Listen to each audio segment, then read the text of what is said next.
I want to apologize for being late getting here. We left on time. Traffic was bad, but I'm not going to blame it on the traffic, nor am I going to blame it on my daughter, who had come over to our place and left her purse back home. We had to go back to her place. Nor am I going to blame it on Tony Spino, who forgot his glasses, and we had to go back and get his glasses. Nor am I going to blame it on the driver who couldn't get the trunk open to the car. Not on those things. I'm going to just want you to know that there were reasons why we were late, and I thought you might like to hear them. But I appreciate your being here and the kind and generous remarks up here. It's very, very flattering, so flattering. And we all know quite well that these two young men who played for me that spoke, they're really the reason I was here. If it weren't for them and others like them, I wouldn't be here. But I do appreciate it. This Coliseum is such a memorial place. Certain things stand out to me, and there are a lot of other things. The Olympics here, and I can remember one of my boys, Rayford Johnson, carrying the flag up to the top. And I also remember the first Dodger game played here, honoring Campanella, who had been hurt and was never able to play anymore. Of the 100,000 people supposedly in here, and with the lights out, they lit lights. They had little candles or something that lit, and it was such a beautiful thing. And then they used to have the wonderful track meets in here, and the many wonderful football games that we've seen here through the years, and it's just such a wonderful place. And to be, but I can't understand why a basketball guy would be here, but but it's fine. But I do thank all of you, and all you gentlemen, thank you so much for the kind words. I appreciate it very, very much. I thought I'd tell you something. Someone, I believe, Keith mentioned the pyramid, didn't he? Or somebody mentioned. No, it was Dan, maybe.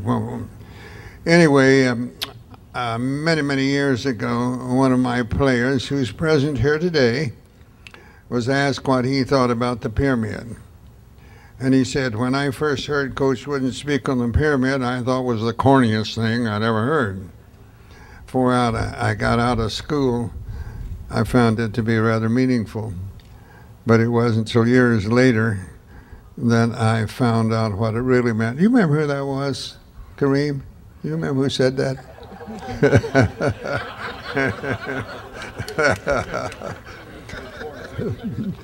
Outstanding student, but a little forgetful at times.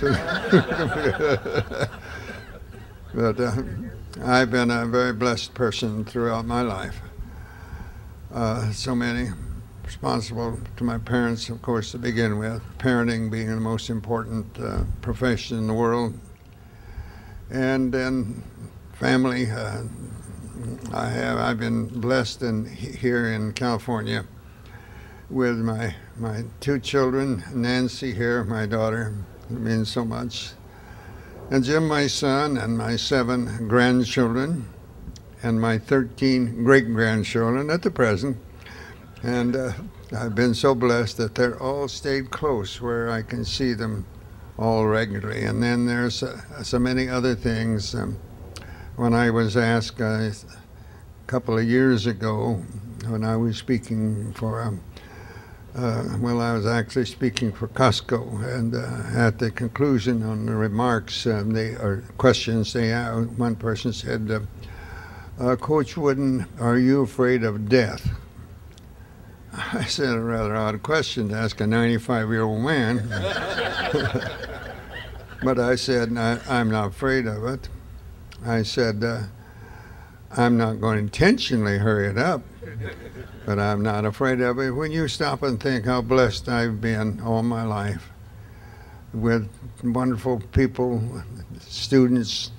I taught English for 11 years, 9 years in high school and 2 years at Indiana State University, and basketball, baseball for all the years until I came here, which is still my favorite sport, and basketball for all these years. And and had so many wonderful youngsters that have gone on to wonderful things. And then I said, now I live here in California. Within an hour or two, I can be on the ocean, or I can be in the mountains, I can be in the desert, I can be at Disneyland, I can be at a zoo, I can, so many things I could be, or I can go to a late play, I can go to a late movie, or I've just been so blessed. And then it's only after death that I will be a Nellie again out yonder. I'll be with her, but after death. And this is just one of the nicest things.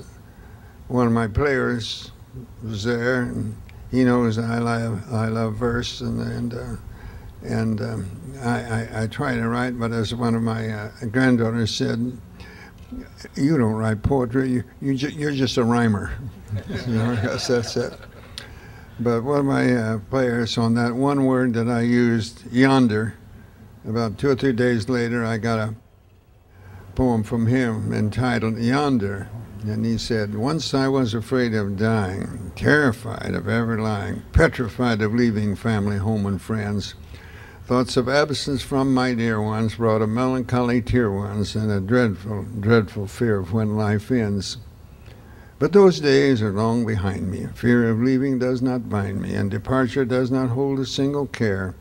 Peace does comfort as I ponder a reunion in the yonder with my dearest one who's waiting for me there. Can it be better, I wonder, than I've been so blessed here on earth? And I thank you people for your patience in waiting here a while and taking the time. I'm deeply honored, flattered by this. I don't know why, but I accept it. Thank you very much.